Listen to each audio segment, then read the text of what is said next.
Wal ashiru lan utawi kang nomor 10 idza sami'a iku ing dalam nalikane krungu sapa muta'allim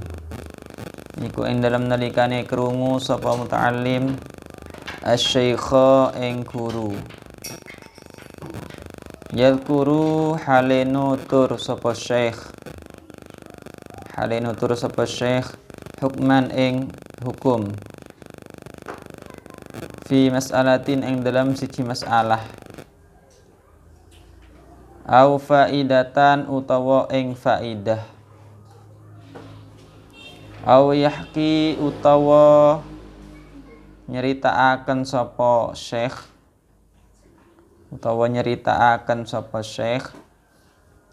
hikayatan ing cerita au yunshidu utawa nembungaken sapa syekh syi'ron ing syair wa huwa lan hale utawi muta'allim yahfadzu iku ngapalaken sapa muta'allim dalika ing mengkono hukman ila akhirih asgha moko ning kelingaken sapa muta'allim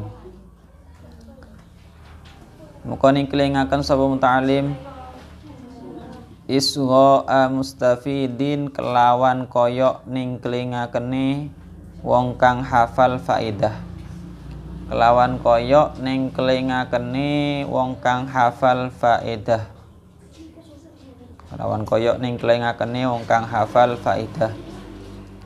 lahu maring hukman fil hali ing dalam saknalika muta'atishin kang ngelak ilaihi maring hukman farihin kang bungah bihi kelawan hukman ka'annahu koyok setuhune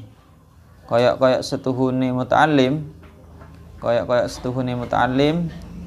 lam yasma'hu iku ora krungu sapa muta'allim ing hukman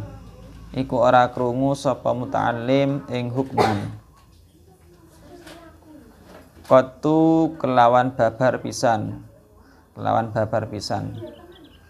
Yang nomor 10, ketika seorang santri atau murid mendengarkan gurunya sedang menjelaskan hukum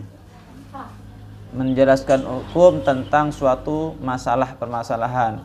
Ini hukumnya begini. Kalau semisal begini hukumnya begini. Semisal seperti itu dijelaskan oleh gurunya.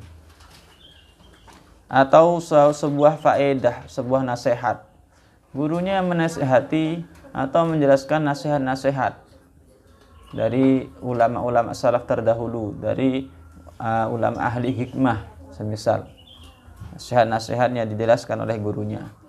Au yahki hikayatan, atau gurunya sedang menceritakan sebuah cerita ibrah atau cerita yang ada hikmahnya. Ceritakan oleh gurunya tentang ulama-ulama dulu, tentang sahabat, tentang sejarah Rasulullah semisal. Au yunshidu syi'ran, atau gurunya sedang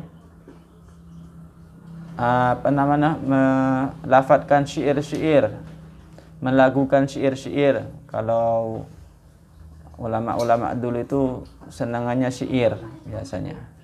Kayaknya ada ilmu yang disyairkan, ada ilmu nahwu yang disyairkan, ada ilmu fikih juga disyairkan dengan syair. Wa huwa yahfadzu dzalika, sedangkan murid itu ingin menghafal semua itu, baik hukum permasalahan yang dijelaskan guru atau ingin menghafal cerita yang sudah diceritakan guru, sejarah Nabi, sejarah sahabat, sejarah orang-orang soleh semisal, atau mendengarkan suatu faedah atau nasihat dari guru, ingin dihafalkan juga, ingin diingat-ingat, atau menghafalkan syair-syair yang sudah dilafadzkan oleh guru. Inginnya seperti itu. Isgo mustafidin lahu fil halim ta'dishin ilaihi farihin bihi ka'annahu lam yasma'hu. Maka ya harus sungguh-sungguh mendengarkannya, itu sungguh-sungguh dengan cara mengingat-ingat, menghafal dengan cara mengingat-ingat, sungguh-sungguh mendengarkan, diingat-ingat betul sehingga nanti akan hafal. Seperti seakan-akan dia itu orang yang haus akan ilmu itu, haus akan hukum, haus akan faedah nasihat atau sejarah cerita-cerita yang diceritakan oleh gurunya, merasa haus. Dan nanti kalau sudah merasa haus dirinya, ini harus saya hafal ini, ditekan seperti itu, jiwanya itu ditekan seperti itu, otaknya ditekan seperti itu, maka akan semakin hafal, semakin melekat nanti hafalannya itu, semakin cepat, semakin melekat hafalannya. Kemudian farihin bihi, harus merasa bangga, merasa senang ketika mau menghafal apa yang disampaikan oleh gurunya, apa yang diceritakan atau yang dinasihati oleh gurunya, atau yang faedah-faedah nasihat dari gurunya ingin dihafal, itu merasa senang. Saya harus hafal ini apa yang disampaikan guru. Saya harus hafal syair yang disampaikan guru ini. Seperti itu. Ka'annahu lam yasma'u qattu. Seakan-akan murid itu tidak pernah melihat, tidak pernah mendengar. Seakan-akan murid itu tidak pernah mendengar apa yang disampaikan gurunya itu. Jadi kayak orang nggak pernah mendengar, nggak tahu cerita, kan mendengarkan ceritanya kayak sesama ya, mendengarkan cerita itu kayak sungguhan sudah, karena nggak pernah tahu, nggak pernah mendengar sebelumnya. Jadi mendengarkannya itu dari awal sampai akhir didengarkan penuh. Tapi kalau sudah pernah mendengar biasanya kan nggak terlalu didengarkan.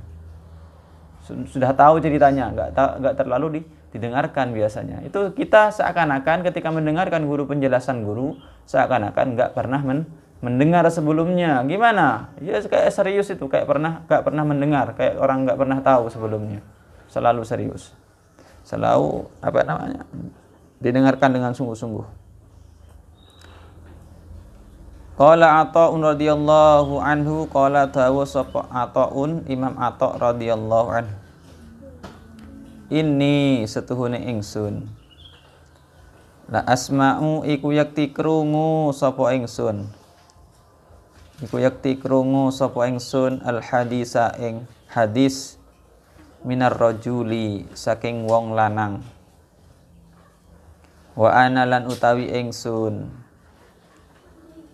a'lamu iku weruh sapa ingsun, bihi kelawan hadis, minhu saking rajul, faurihi moko ngatonaken sapa ingsun ing rajul, moko ngatonaken sapa ingsun ing rajul, min nafsi saking awak ingsun,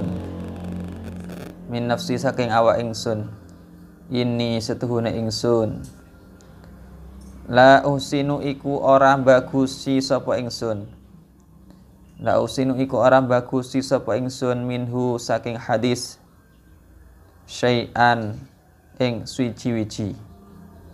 Bahkan Imam Ata' radhiyallahu anhu ini pernah satu ketika mendengarkan sebuah hadis dari seorang laki-laki atau seorang gurunya, anggaplah, atau seorang laki-laki mendengarkan hadis Nabi, sabda-sabda Nabi. Wa na'lam bihi minhu, saya sudah tahu sebelumnya yang pernah saya dengarkan dari seorang laki-laki itu. Tapi fa'urihi min nafsi, inni la usinu minhu syai'an. Maka saya mendengarkannya karena yang didengarkan hadis dari, anggaplah seorang guru semisal. Saya itu mendengarkannya dengan sungguh-sungguh, meskipun saya pernah mendengar sebelumnya. Saya mendengarkannya dengan sungguh-sungguh, seakan-akan saya tidak pernah mendengar sebelumnya. Ini saking mengamalkan tata keramanya bersama guru, tata keramanya ketika mendengarkan hadis dari seorang, seakan-akan haus, selalu merasa haus, kurang ilmu, kurang lagi. Akhirnya setiap ilmu yang pernah dia dengar didengarkan dengan sungguh-sungguh, bahkan bisa melekat hafalannya dengan sungguh-sungguh mendengarkan itu. Imam Atok sampai seperti itu. Coba seandainya setiap kali keterangan guru itu bisa kita hafal. Setiap harinya guru menyampaikan apa yang diterangkan itu, baik tentang sejarah, cerita, atau faedah, tentang nasihat, atau tentang syair semisalnya, atau hukum-hukum yang lainnya, hukum-hukum fikih yang lainnya. Setiap kali diterangkan kita bisa menghafal. Bayangkan berapa ilmu setiap hari ketika dikumpulkan sampai 1 bulan saja semisal. Berapa ilmu itu kalau kita bisa menghafal semuanya. Tapi kebanyakan kan hilang. Kenapa? Satu, tadi itu sebabnya disebutkan, karena kurang seriusnya mendengarkan. Yang kedua, merasa dirinya tidak haus akan ilmu. Kalau orang haus akan ilmu ketika tahu ada secangkir air putih saja misal atau es, gimana rasanya? Menggebu-gebu ingin meminum kan? Sama orang yang haus akan ilmu, menggebu-gebu ingin memiliki ilmu itu, ingin mendengarkan, ingin dihafal, bahkan ini seperti itu. Bukan hanya didengarkan, bahkan ingin dihafal, sekiranya melekat di hatinya, melekat di pikirannya. Menggebu-gebu seperti itu. Itu faktornya, karena menyia-nyiakan. Karena tidak merasa haus dirinya itu, tidak merasa penting ilmu itu. Kalau merasa penting, merasa haus, pasti lebih cepat hafalnya, lebih melekat hafalannya. Kemudian juga tidak merasa bangga. Oh, buat apa sih? Tiap hari mendengarkan nasihat, tiap hari mendengarkan cerita. Merasa tidak terlalu penting, tidak gembira mau mendapatkan ilmu itu. Bahkan itu ilmu yang didapat dari gurunya itu ilmu tentang agama. Bahkan mungkin tentang melaksanakan hukum syariat, masalah ibadahnya atau kesehariannya. Tapi karena merasa tidak gembira, tidak senang mau mendapatkan ilmu, akhirnya disia-siakan. Nggak terlalu mendengarkan. Ya, nggak dapat. Nggak bisa dihafal. Bahkan mungkin sedikit hanya yang dihafal. Atau bahkan mungkin nggak hafal sama sekali, sudah hilang. Pulang, nggak ada yang diingat. Tapi kalau orang yang sungguh-sungguh merasa senang dengan ilmu yang akan disampaikan guru, mendengarkan sungguh-sungguh, secepatnya ingin menghafal, dan merasa gembira ketika telah mendapatkan ilmu itu. Nah, ini bisa kita amalkan. Ini anjuran dari ulama yang diamalkan, yang dikarang oleh Kiai Hasyim Asy'ari, Imam Atok seperti itu. Sampai Imam Atok ini jadi ulama besar karena seriusnya dalam ilmu.